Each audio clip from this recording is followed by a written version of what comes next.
Welcome to SPEW, Spectrum People Enjoying Wizardry. I'm Quirinus, and I have Asperger's Syndrome.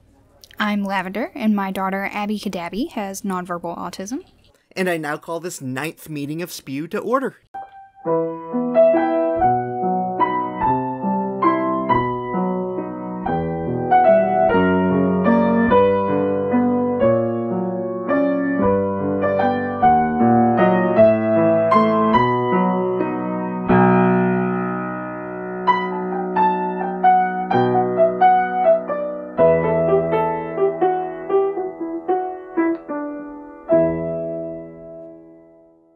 Hi, Quirinus. Hello. How are this you fine this day? I was about to say that. I am doing okay. I've had an interesting month. So, fun news is I went to New York City for the first time and saw a bunch of Broadway shows and then came back and had a tough week of readjusting, and now I think I'm able to talk to the peoples again. Well, that's always good. There's this museum of TV and movie stuff, and they have a bunch of Jim Henson stuff, and it was awesome. Oh, that would be awesome. Also, they do screenings the first Saturday of the month, where they're sensory friendly, and they turn down like the volume and turn up the lights. Oh, good to know. So if you're in that area, check it out. And to that note, Abby Kadabi this month, for the first time ever, watched actual, like, Muppet movies that weren't Sesame Street. Like old school Muppets Take Manhattan, and she loved it.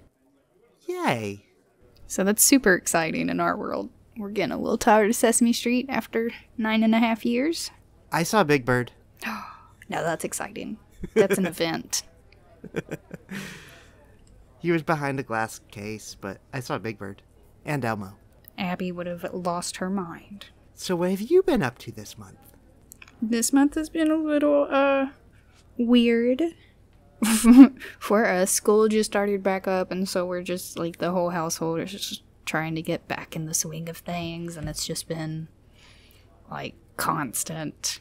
I mean, before I start complaining, let me preface all of this by saying Abby has really transitioned super well back into school. I think she was just bored all summer, and she was so ready to get back and see her friends. So transitioning back has been great. So that's been awesome. But just getting back into the swing of things, and then this past week Abby got sick, and then I got sick. So we're ending the month kind of rocky, but I'm ready for the next month. Now that we're all in the swing of it. Yay, school. Yeah. Important dates this month. Today, Hopefully. possibly, September 1st. It's the beginning of the Hogwarts school year. Yay! Other birth dates. September 19th is Hermione Granger's birth date. September 25th is Ollivander's birth date. And the 26th is Quirrell's birthday, not mine. Your namesake. September has a lot of birthdays. I thought I had more than this, though. Maybe not birthdays, but just important dates. But even when I started to look, I really couldn't find any more than what we have listed. But I don't know. For some reason, I always associated September as like I don't know. Maybe it's just because the beginnings of the books all start in September? Maybe that's what it is. Probably. Or July. I guess they all start in July. Oh, yeah, because they start with his birthday. September always seemed very significant in Harry Potter for some reason, and I guess it's not as significant as I thought. Yeah. So, what are we talking about this month, Quirinus? So, we're going to talk about some of the shows I've seen on Broadway this month. Mainly Harry Potter and the Cursed Child. Yay! So, what we're going to do is this episode is going to be spoiler-free and just a review of the show and the book. Lavender has read the script for the first time, so we're going to talk about that. And later this month, we're going to be releasing a bonus episode where we will reveal our spoiler review. So keep an eye out for that. And then I also seen Puffs, which is a parody, and it actually ended its run this month, so you can no longer see it in Broadway or Off-Broadway, but it is available on Broadway HD. There's a free trial. I recommend watching it. All right.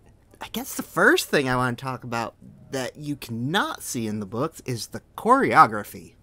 Yeah, I'm interested to hear about this. There was a whole bunch of music and a whole lot of dancing. It's like weird cloak dancing. But like all of the scene changes and the openings of each of the acts there is a lot of dancing and cloak snapping, and there's a rotating thing in the center of the stage, and it's just a whole lot of movement. And anytime there was a scene change and there was like props or a table or something that was out there, somebody whips their cape out over top of it and the lights go out, so it just like vanishes. And there was a lot of this. I don't know why. It seems mostly unnecessary, but it made it very entertaining to watch. Broadway magic. Because you definitely don't get that from just reading the script. That never comes to my mind. Cloak dancing. Is that what it's officially called, or did you make that up? I don't know, it's the best thing I could call it. I like it. Cloak They dancing. have cloaks, and they're dancing, and the snapping of the cloaks is part of the dancing. Artful cloak snapping. Also, the set, for whatever reason, they decided that the train station was going to be the, like, main set piece that went throughout the entire show. So the stage has these large arches that form the train station, and there's all these clocks on them, and the clocks become this motif that are used throughout the show. But also the arches like move to like become the forest and different stuff, so they like become the different locations, but it's the train station the whole time. But like the clocks, like, because there's clocks up there that move, and because time travel is a major part of the show, that Yes. it makes sense and it's used throughout. The other motif that I didn't really understand was the use of suitcases. So in the very beginning of the show, there's suitcases like all over the stage, and as it starts, it's just a bunch of people walking back and forth, picking up and putting down suitcases and stuff, but it's like super stylized and choreographed. But the suitcases then become the train. So like What? they lay them down in a pattern that represents like the benches on the train, and then they sit on them and stuff. And then like the lights are somehow rectangular, so it's only highlighting the section around the suitcases, so it looks like the train. And then that rotating part of the stage kind of rocks back and forth slightly. So they just like set down all their suitcases and suddenly they're on a train. So that was really cool. But then the suitcases like continue throughout the entire show. So like every time they visit a graveyard, the gravestones are made out of suitcases for some reason. Also, I love the house logos. Since, you know, they couldn't use any of the stuff from the movies, they had to redesign all the logos and stuff. And the house banners were all very tall, narrow banners that had the first letter of the house name on them, but they are the animal. So, like, the G is a lion, and then you've got the R has, like, feathers on it with a beak out the other end, and then the Slytherin one is, I mean, it's just a snake. And then the Hufflepuff one is like a badger head looking straight forward so that the nose lines up with the center crossbeam. Yeah. I thought they were just very clever and well made. The big thing of but why everyone says you need to see it on stage, though, is the magic. And the magic is like a cross between traditional stage tricks and magician magic. So like everyone at one point did some sort of prestidigitation. They did sleight of hand stuff, so there was a lot of that. Ooh, fun. But what made it so good is it wasn't that it was difficult to understand how they did it. It was just, it happened so naturally in the flow of the show that it was very unexpected and just happened. So there's people that are just thrown through the air or lifted up and turned upside down. And like, it's not like traditional wires. I think it's more like the lift used in Wicked, but much more articulate than that. Yeah. But it still looked a little stiff. You know, you could tell that they were being picked up and stuff, but like, because of the fact that it just comes out of nowhere and suddenly they're just like in the air floating is pretty impressive. But some of the best stuff was like really simple, but I couldn't figure out how they did it. Like the flying class at the very beginning, the brooms just kind of levitated. I don't know how the brooms levitated, they just did. One of the best ones was Harry's desk had a bunch of papers just all over it, and he just waved his wand, and everything just stacked up in neat little stacks. And then there was, like, the invisibility cloak, which was, I mean, at first it was just like, whatever, you know, they put the cloak on, they hide behind a desk, you don't really think much about it. They then move a couple chairs and stuff with stage magic, and then they take the cloak off, and you realize they disappeared over there and reappeared over there, and I don't know how they did that. Oh, and there was they were practicing Expelliarmus, and instead of the wands flying out of their hands, they disappeared from one person's hand and reappeared in the other person's hand. I don't know why they did this, but it was very interesting to watch, because they did it like 3 times in a row, and it was still crazy every time they did it. And then time turners are a major part throughout the show, but this was probably one of the coolest things they did. It's, when they used the time turner, they used projection mapping. So there's a projection on the entire stage that causes it to warp and warble. So like the entire set just like warbles. And then there's this bass note that like vibrates the entire theater. Ugh. Which hurt. I hate that. It was amazing, but it physically hurt, which I guess is the point. Which I knew both the London production and the Broadway production has had relaxed performances for autism before, but I'm like, why do you need that? I've been to shows before, it's not that bad. No, this is physically painful.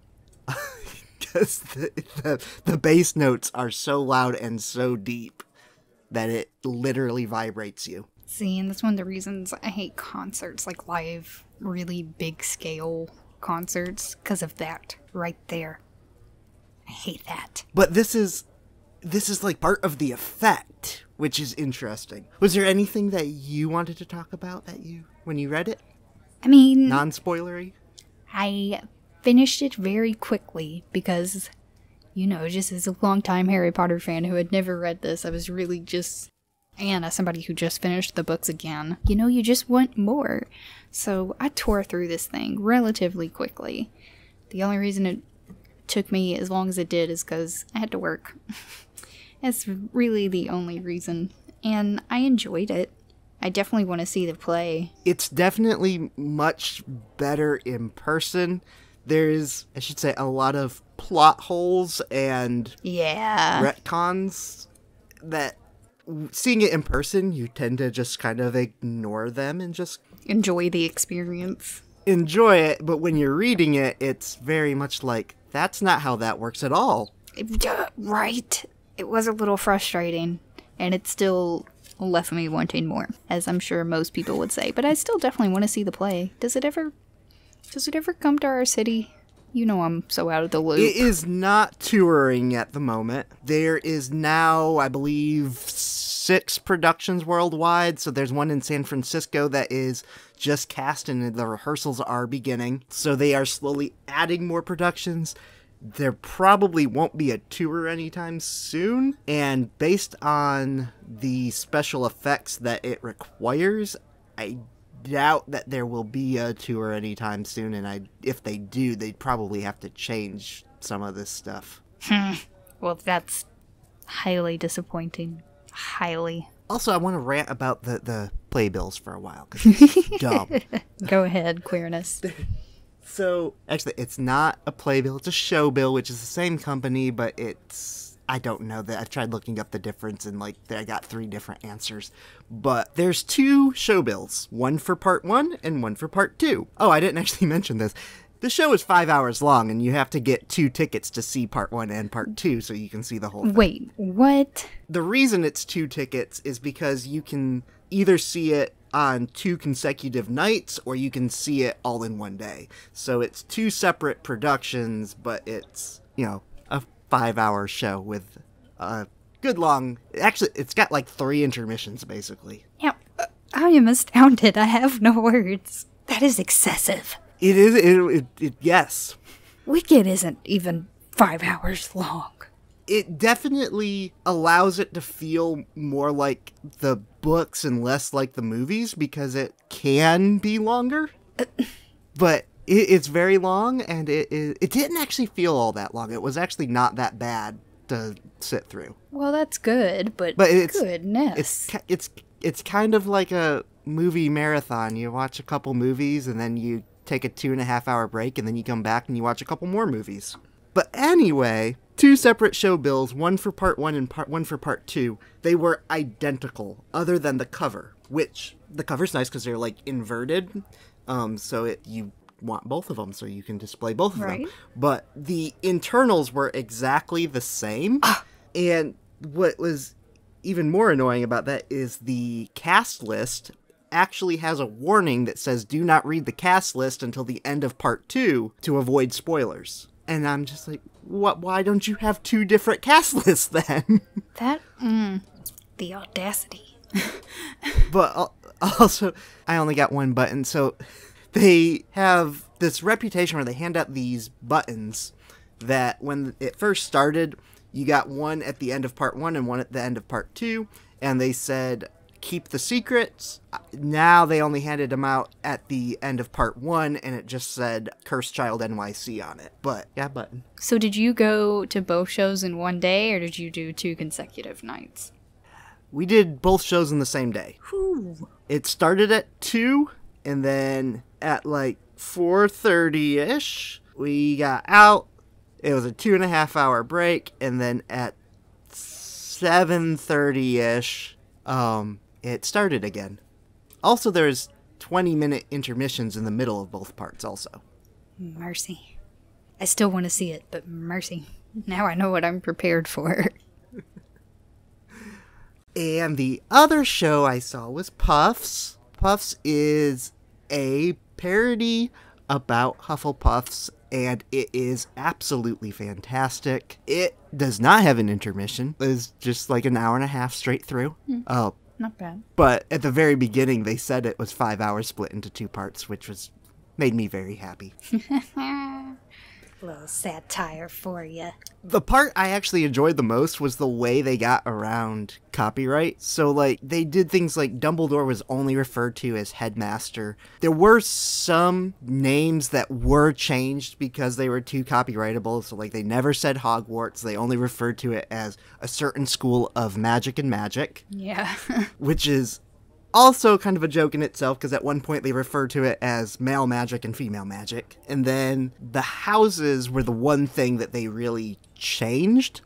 So the houses were the Braves, the Smarts, the Snakes, and the Puffs. That's cute. The other thing that I thought was clever in the way they did it, where they didn't actually change character names. Most of the names, as long as they were regular names, what they did was they said the first name or they said the last name, but they never said both of them. So they referred to him as Harry and Mr. Potter, but never as Harry Potter. And they did that with several characters.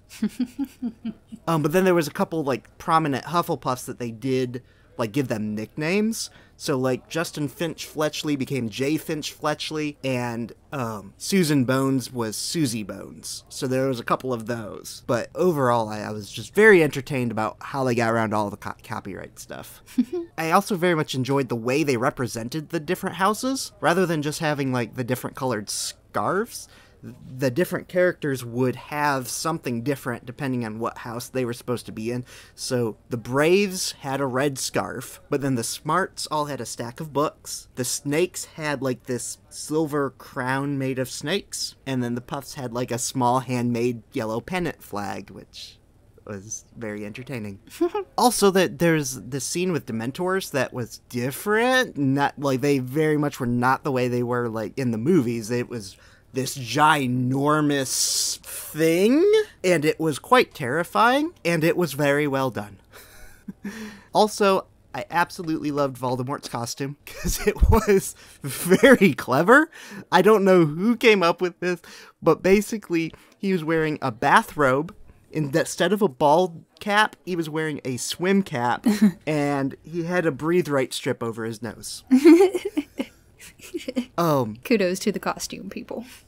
Between the recorded version and the version we saw, there was like 3 cast members that were different. The narrator was different, and I liked the new guy a little bit better. One of the, Nick Corello, I think his name is like the one person the show was like well known for. He played Jay Finch Fletchley and was a improviser. There's like one scene that he's like well known for improvising. And on the recording, there's like 4 or 5 different versions of this scene that's like in the credits, but they're all fairly short. The guy that has replaced him, I actually kind of enjoyed him much better. And this scene, on the night that we saw it, he went on for about 20 minutes about the bases, as in which bases is kissing and all of that kind of stuff. And it was like 20 whole minutes of him just like breaking this down, and it was absolutely entertaining. And then another difference from the recording is because Voldemort is now a different actor, and it's actually the actor playing Cedric in Act 1 plays Voldemort in Act 2. And so that was a different actor, and there's a part where he's talking into a megaphone, and when we saw it, he just started telling Yo Mama jokes for like 5 minutes, just one right after another, and everyone up on stage was like completely breaking character. So that was fun. Wait, did he actually say you mama, or was it your mum? No, they weren't very British. There's actually a running joke that like half the characters have American accents, and there's like a reason each one of them has an American accent. I noticed that in the preview. And also, whoever was playing McGonagall, her impersonation was like spot on. And also, the guy playing Snape was doing this voice that was like unintelligible, but was also like a spot on impression of him. So you couldn't tell what he was saying, but it was good? Yes. Okay. Okay. It made sense. You still didn't watch Puff, so you have nothing to contribute, and it makes me sad. I'm sorry. I do want to watch it. And now that I know how to access it, I will. So now we have trivia. Now we're going to do our trivia. Question is, how many sets of plain work robes are first years required to bring? Answer when we come back. And we're back. How many sets of plain work robes are first years required to bring? I want to say it's 4, but I'm going to say 5. 3. Well, that is just simply not enough from a practical standpoint.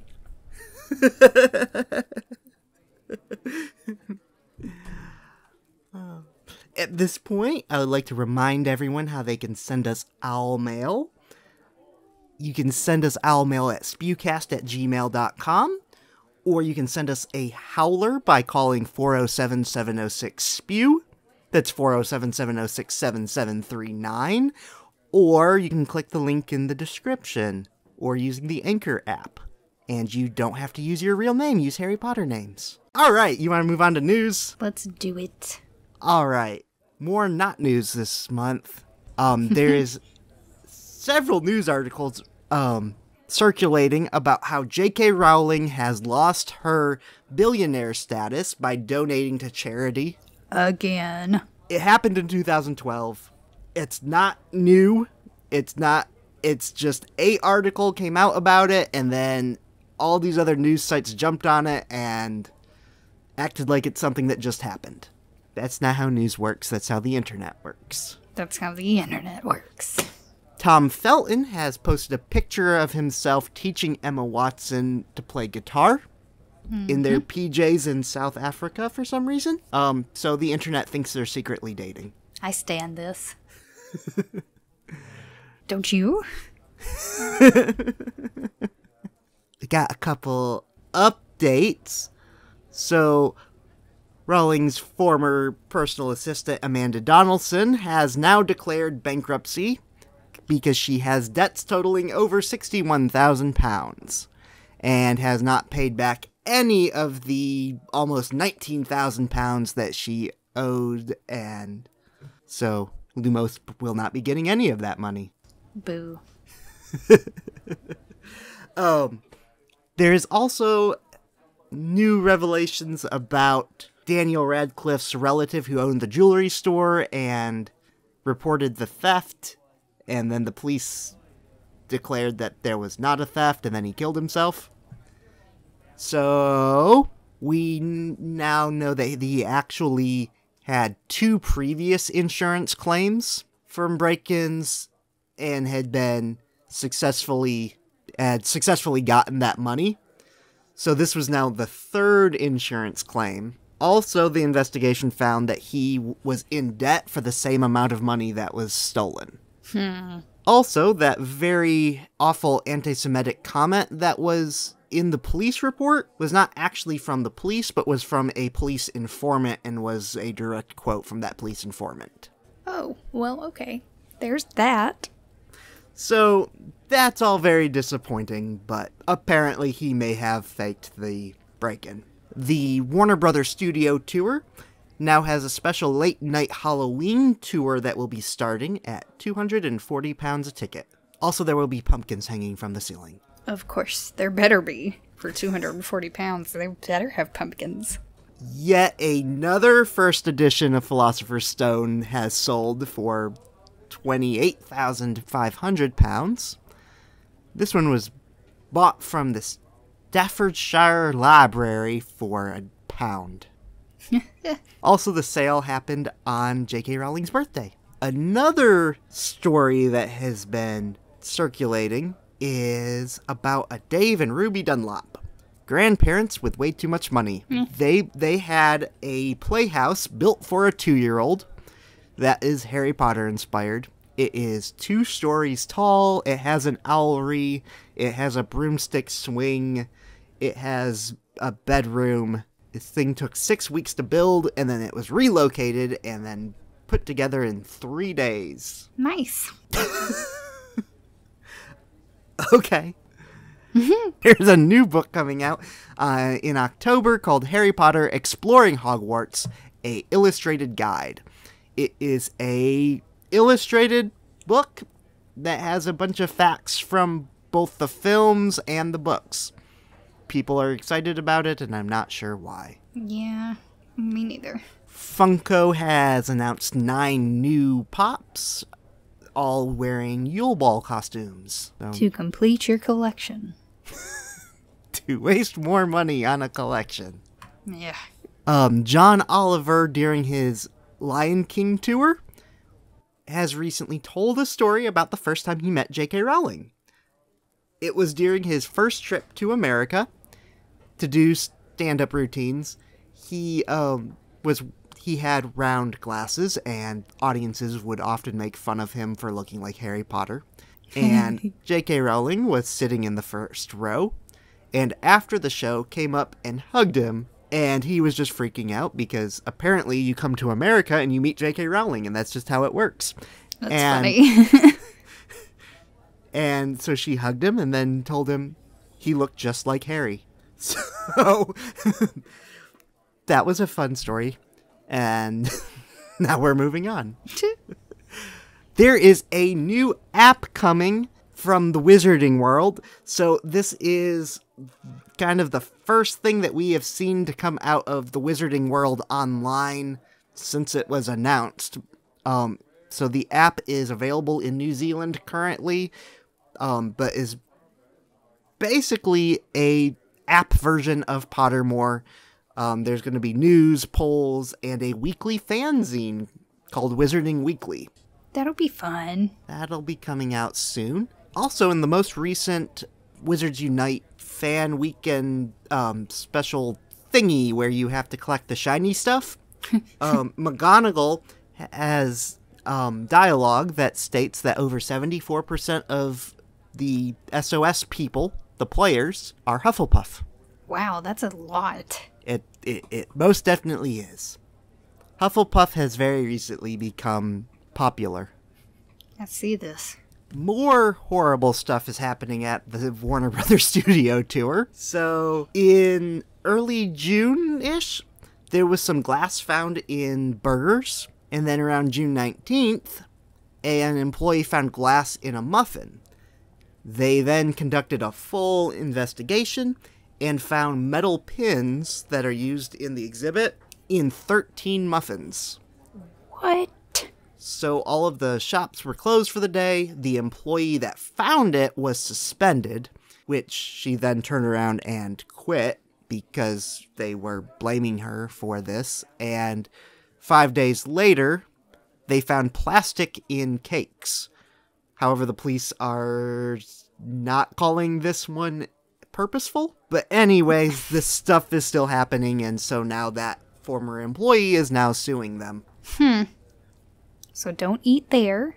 Eat before you go. Bless. Universal Orlando has reintroduced a Harry Potter package. They used to have this. I don't know why they dropped it, but they have brought it back. It is a package for 5 days, 5 nights. It includes breakfast at both the Three Broomsticks and the Leaky Cauldron. There's a photo package included, early park access, lanyards, luggage tags, and is $135 per person per night. It's not bad. I guess. The Robert F. Kennedy Human Rights Ripple of Hope Award has been announced, and the 4 winners of this award are Nancy Pelosi, Wendy Abrams, Glenn Tolman, and J.K. Rowling. I only know who like half those people are. Same.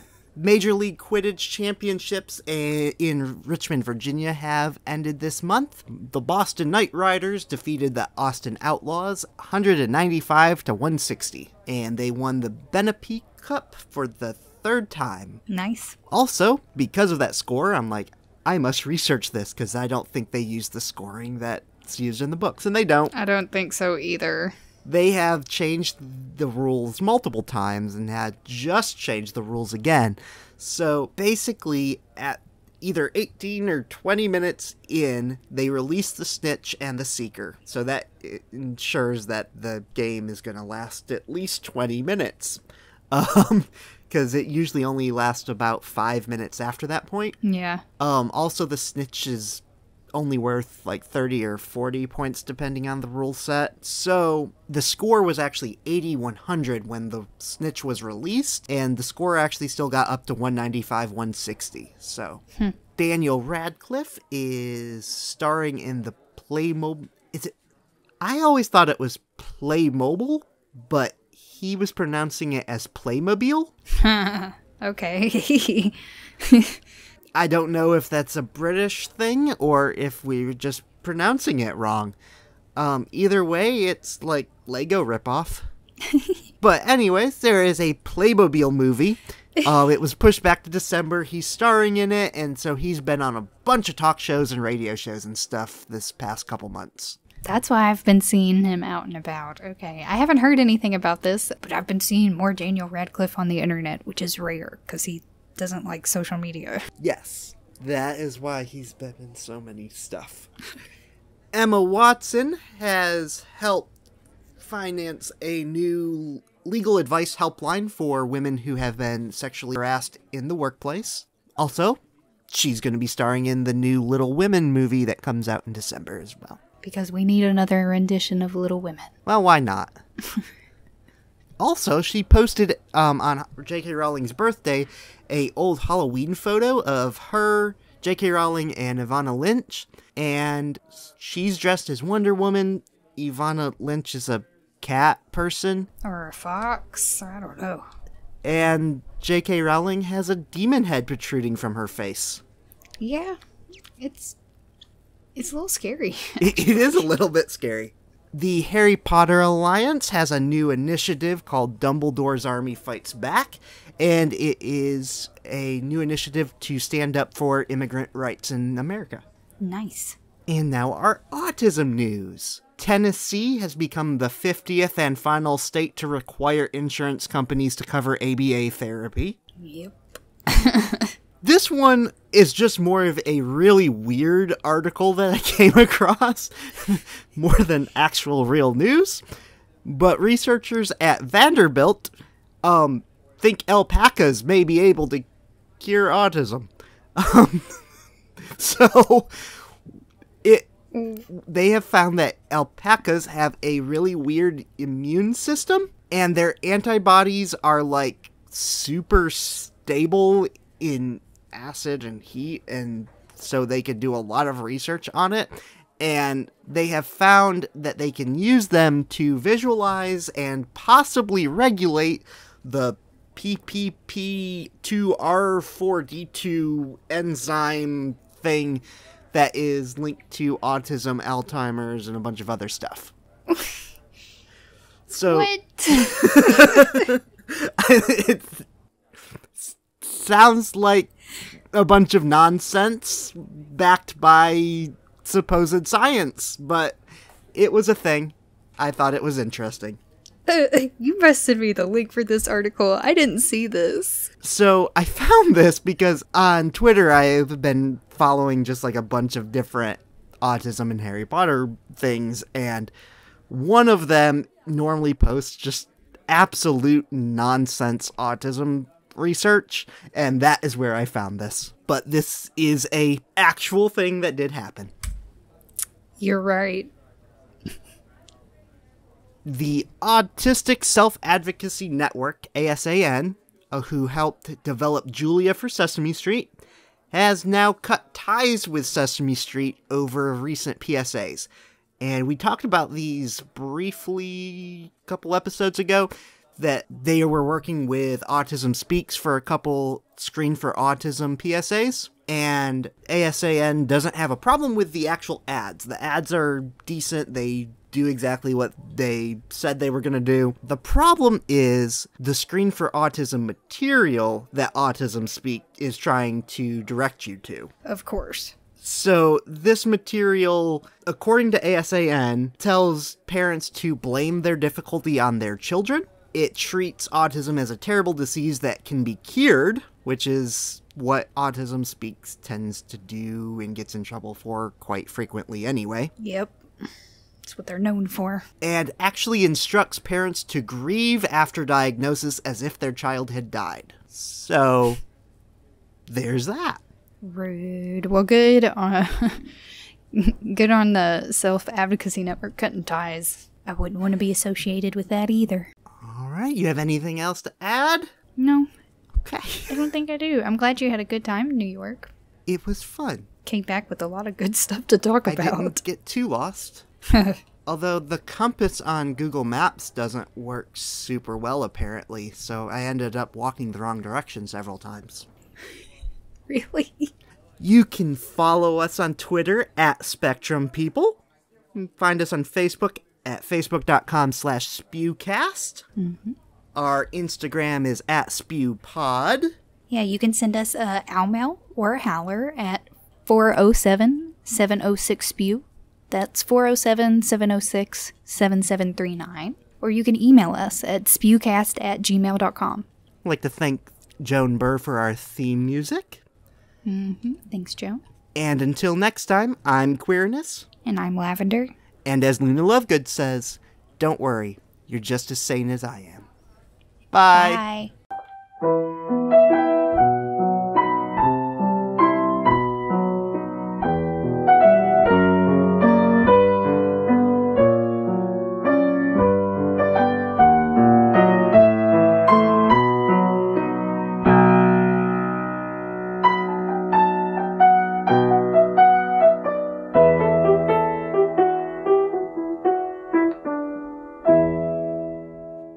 So, oh my gosh. Mm-hmm. I'm sorry, my cat just tried to destroy our whole setup that I have